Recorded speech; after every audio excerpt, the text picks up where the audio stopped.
What makes Iron Man great?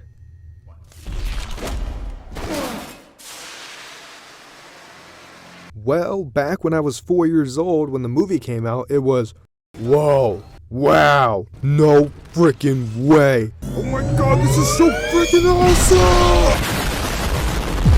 But rewatching it almost 20 years later, there's a real charm to the movie that has felt absent in some recent Marvel films. So what makes it so great? Well, that's what I'm here to tell you. Ladies and gentlemen, my name is Multiversal Knight, and let's take a deep dive back to May 2nd, 2008, and relive the grandpappy of all MCU films.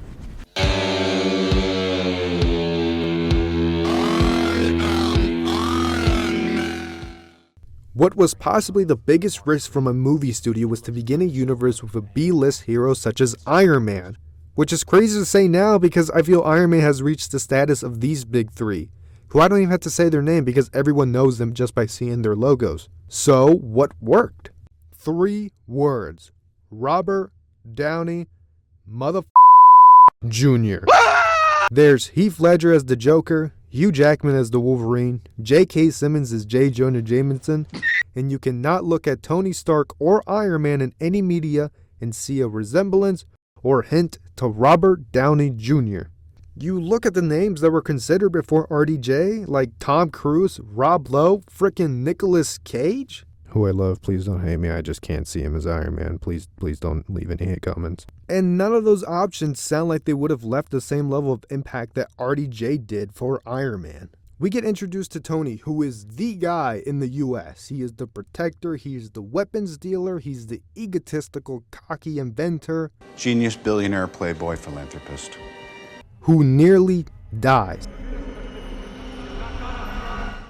He watches the man who saved him sacrifice himself so he gets another chance at legacy.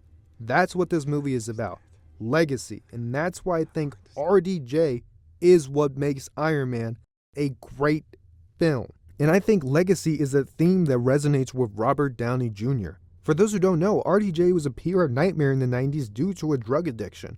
He started rehab in 2003 and was clean for 5 years, but still many questioned the decision to have Downey as your leading man, especially for a project that was considered a risk. But I think just like Tony Stark's arc in this film, Downey's legacy was due for a change, and I don't think both the character of Tony Stark and the reputation of RDJ is the same today if they aren't there for each other. I am Iron Man. Do I think this movie is perfect compared to like Christopher Nolan's Dark Knight or Fox's Logan?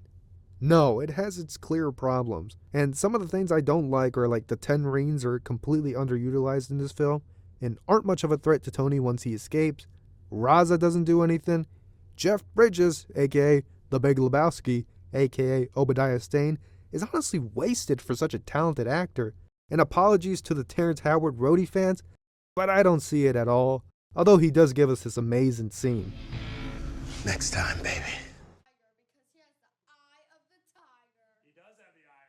Are you sure about that? Get it? Because he never returns to the MCU again? Get it?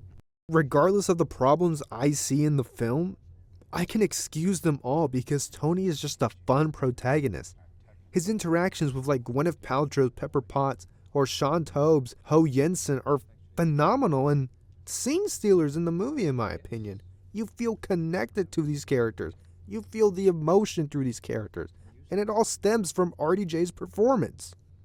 Some scenes that feel more personally attached to just based off Robert Downey Jr.'s acting are like Jensen's death, which I still believe is one of the saddest MCU deaths in the universe, Obadiah Stane's betrayal, and literally any scene between Pepper and Tony. You just want them to end up together from the acting.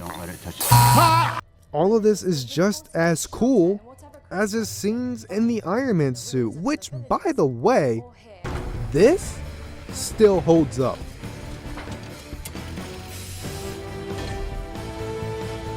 Listen, there is some crappy CGI from the 2000s that you can look back and be like, okay, this might have been cool back then. But this Iron Man suit looks amazing, especially in today's standards of film. And I'd argue it's better than some of the more recent superhero movie CGI. Like, what the f*** is this? This movie forever changed cinema. Without the success of Iron Man, we don't have a universe with over 30 projects including film and TV. Superhero movies may have never reached their peak, and if they were to do so, it probably would have taken another decade. With what was the surprise of the summer left the audience wanting more, and behind the camera, Kevin Feige knew Looking it. at the big picture is looking at setting, and sowing seeds that are going to grow at a certain point, set up some payoffs. Jon Favreau wanted RDJ. He chose RDJ. Against what the higher-ups were saying about him, he fought for him. If that doesn't say anything about what Robert Downey Jr. brought to this performance, I don't know what else does. Maybe Favreau saw what the personal troubles Downey went through and how it could tie to Tony's arc, or maybe it was just RDJ's rocking goatee. Whatever the case may be, RDJ as Tony Stark is one of Hollywood's best casting decisions ever. So that leads me back to my original question. What makes Iron Man great? Well, the answer is simple, ladies and gentlemen. It's Robert Downey motherfucking Jr.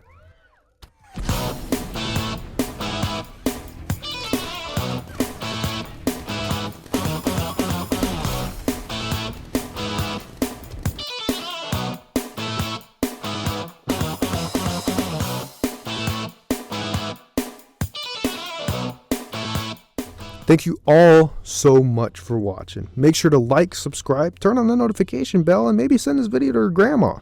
Maybe she can learn something.